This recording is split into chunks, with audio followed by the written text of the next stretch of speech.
Well, through this year's summer sermon series, I've invited you to join me in thinking about what I have called new mitzvot for our times. And while I've referred to them as new, they're really not new at all. What they are new applications of what are some of the most basic values and principles of our Jewish way of living. To see an act or an attitude as a mitzvah is to declare it to be extremely important and elevating, to treat it as a holy or sacred obligation and a holy and sacred act. And so after the initial sermon in this series in which I sought to provide some background about mitzvot, the three successive sermons dealt with three specific areas. The first was a call for thinking of how we choose what we buy and use in our lives other than food, and to think about new forms of kashrut. And thus our choices, especially of clothing, will hopefully be made on the basis of how products are manufactured and whether they are both ethically and ecologically just. The second was a call to apply ethical principles to the use of modern technology such as cell phones and social media.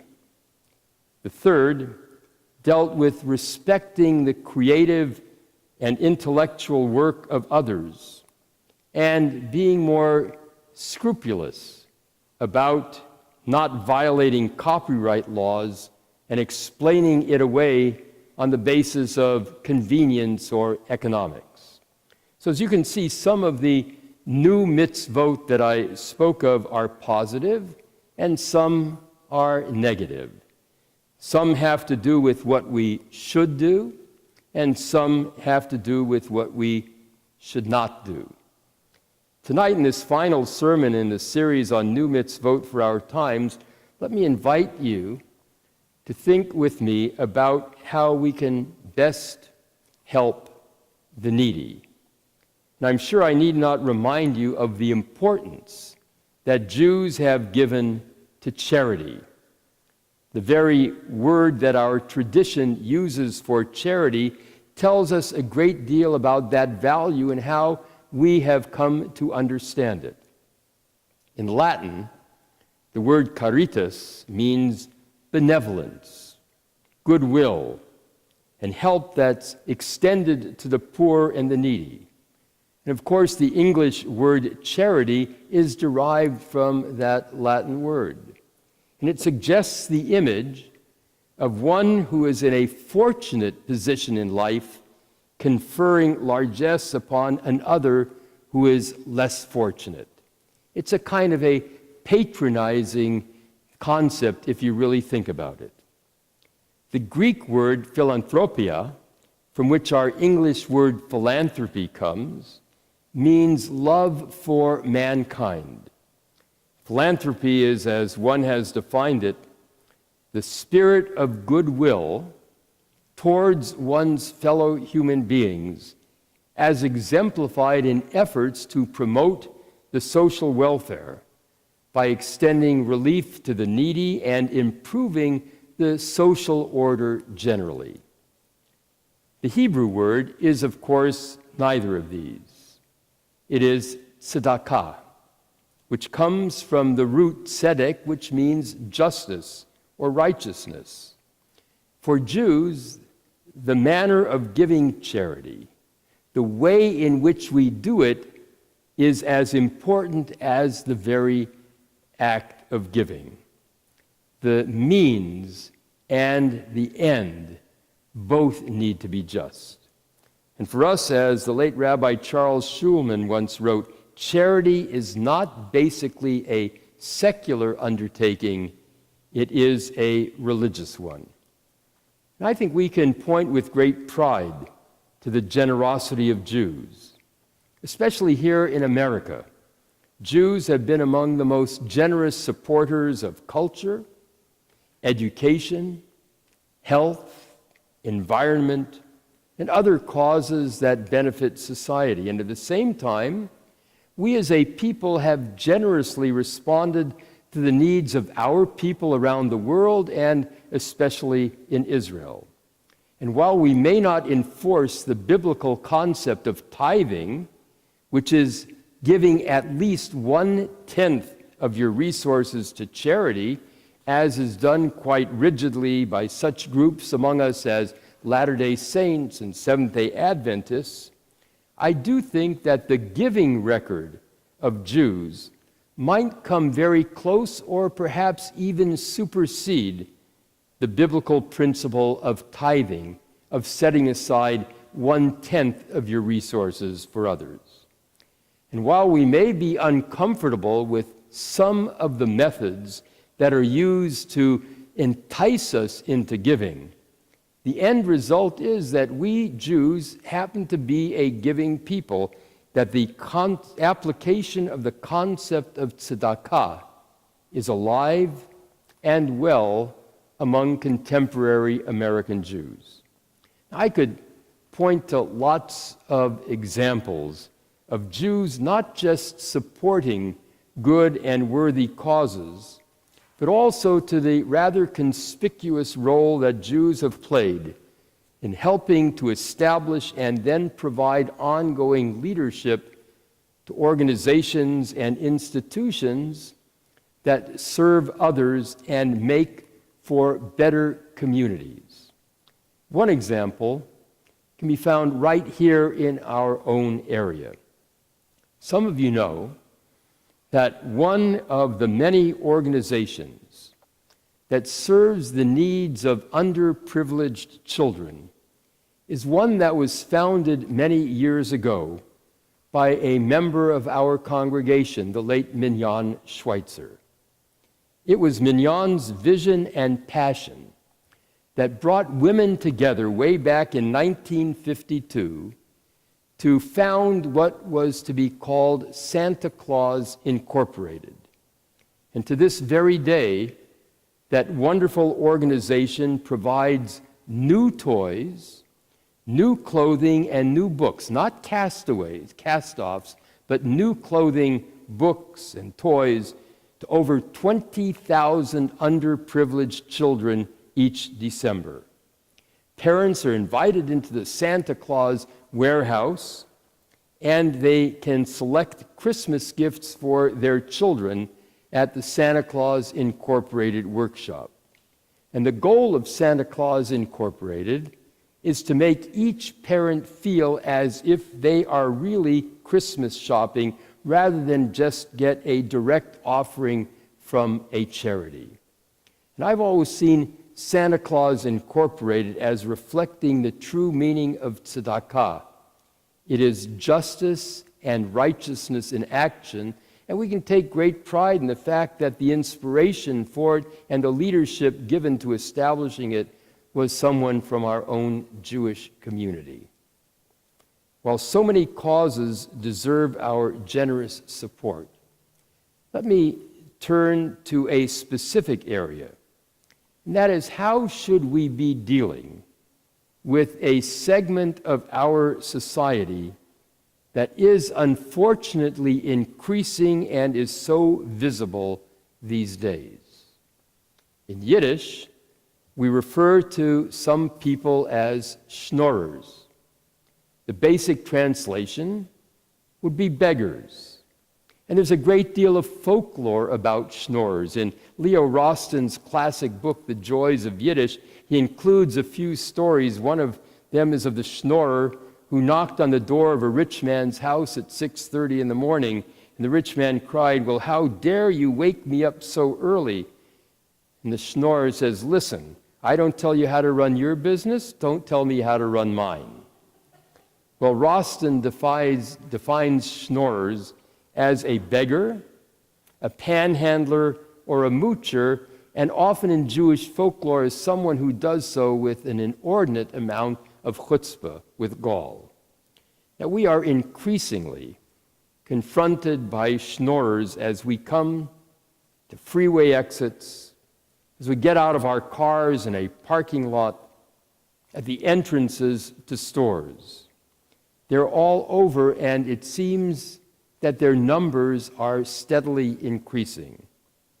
And while they may not accost us, we see them all around town, not just our town, not just Redlands or San Bernardino or the neighboring areas. We see them all around, every town, often with their carts that they've borrowed or taken from markets or other places, filled to overflowing with things that they have rescued from the dumpsters and other places. And usually, we guess that they are seeking money to sustain a drug or drinking habit, but that is not always the case.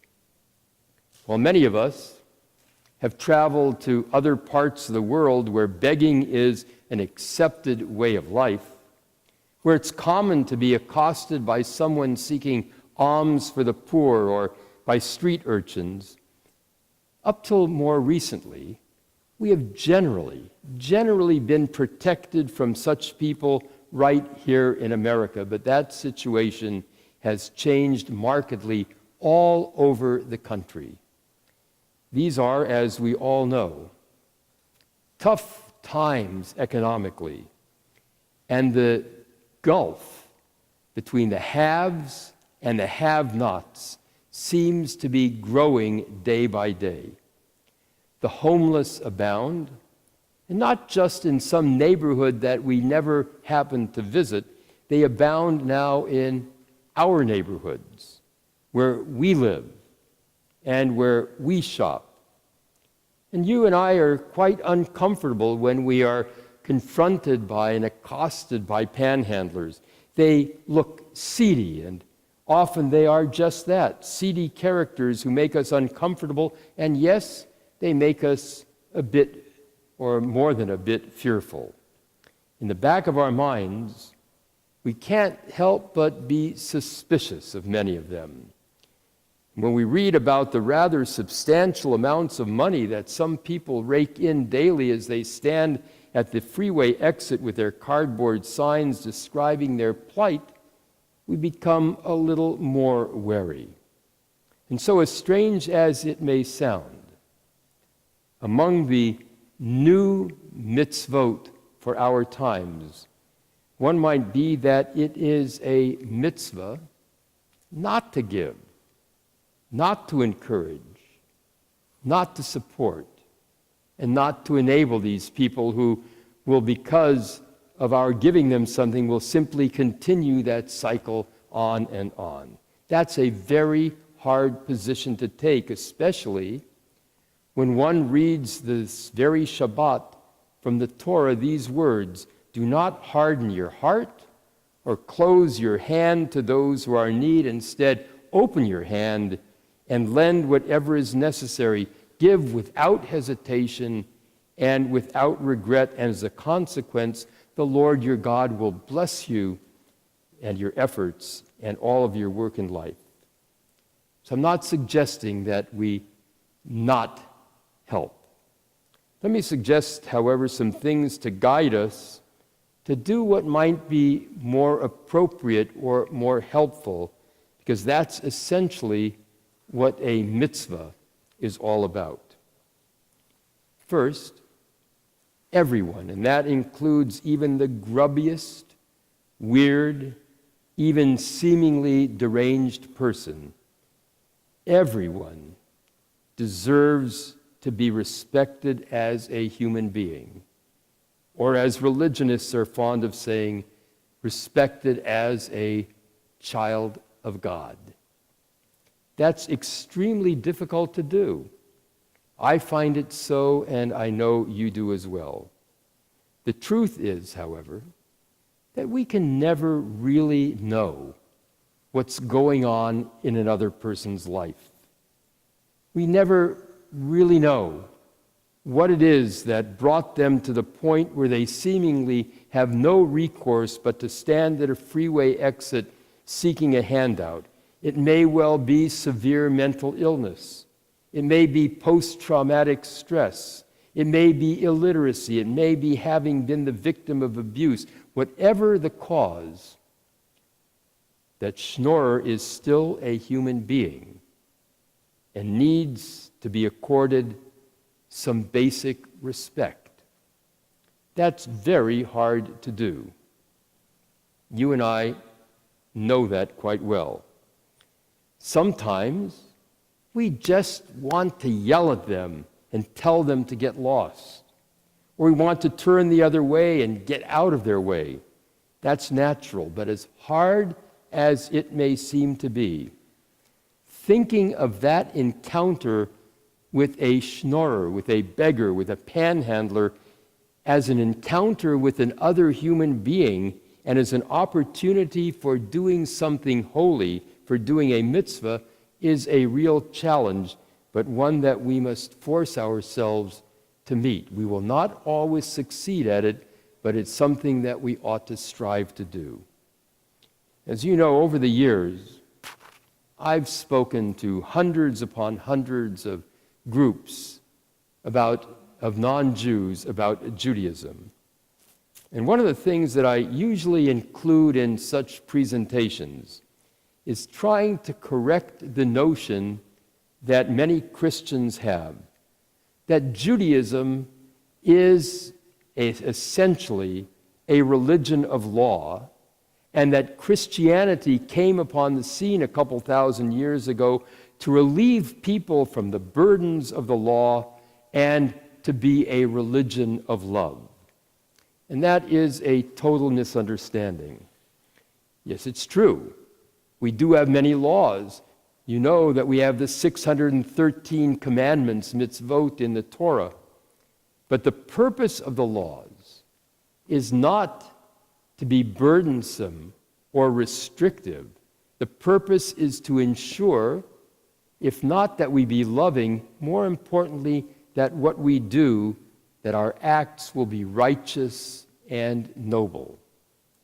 Yes, the commandment in the Torah, for example, that one should leave a corner of one's field unharvested, on the surface may just seem to be one more restrictive law, but if you understand its purpose, then you understand that it was meant to preserve the dignity of the disadvantaged in our midst. The poor person in search of food who needs a handout should not have to come to our door and beg for food. It should be there for him or her to take unobtrusively without losing their sense of dignity. Thus, what first appears to be just one more restrictive law, a burden, really becomes a means of ensuring that the poor will be able to maintain at least some semblance of self-respect. Second, give the schnorrer, as hard as it is, the benefit of the doubt. Will that mean making some mistakes and giving someone help that doesn't really need it? Of course it will. But it will also provide an opportunity to affect another human life. And at times, what they need from us is not what they're asking for, change or a dollar bill. But what they really need from us is a smile and someone simply saying, "How are you doing today? How are you?" Ann Cleason of the New York Society for Ethical Culture has an approach of her own. Here's what she says: "My belief is that it's never wrong to give. Despite a few bad encounters with panhandlers, one took $1 and sniffed, is that all? Cleason feels that for them, she says, they are our neighbors, whether they have a place to live or not. And she urges citizens to find out about shelters and other programs that can aid them that exist in their communities. She says that way you can offer more lasting help. I'll give a panhandler $1, she says, along with a card with directions to the shelter that our group runs. That's something that some people have tried to do here in the Inland Empire. Will there be disappointments? Of course, but there might also be a satisfaction here and there that will make it all worth it. And third, we should do whatever we can to avoid being enablers. And that's the essence of what our great teacher Moses Maimonides taught when he set down the 8 rungs on the ladder of charity, with the highest rung being to help another become self-supporting. And you know the old adage that is attributed to Maimonides, which almost sounds like a cliche: give a man a fish and you feed him for a day, teach a man to fish and you feed him for a lifetime. It's important to keep that in mind. And fourth, be aware. We all need to be aware of the resources available in our communities. We can do a panhandler a favor by giving him or her a card, directing him to a shelter or a food pantry. That too is a mitzvah. There are many needs that we confront, far too many. And it's in many ways a disgrace, it really is, that our cities are filled with people who have to beg or have to go through dumpsters for something that they can then turn in for some money or even something to eat. The growing gulf between the fortunate and the unfortunate, between the haves and the have-nots, is frightening, but it's also challenging. It is a mitzvah to care for the needy. It's even an even greater mitzvah to do so humanely and sensitively. While it may not be new for our times, the way we do or do not respond to those who beg for help, that is a new mitzvah. I recently received a wonderful book of meditations and readings by a younger rabbi who died just a year or two ago, and one of the meditations is based on the verse from this week's Torah reading, "Open your hand to the poor and the needy." Rabbi Cheryl Lewert wrote these words: "Keep your hand open, and your heart will open as well. You will really see how to be holy in this world. We're all needy and poor at moments in our lives, alone and frightened, discouraged and filled with despair. Let yours be the hand that reaches out, yours the heart that fills with compassion, yours the eyes that see the humanity in a homeless man's defiant stare. You are the source of holiness in this world, and you are held in God's open hand." May we always be open to thinking about the things that truly qualify as mitzvot. And as we perform those acts, may we know that in so doing, we've grasped a new opportunity for holiness. Amen.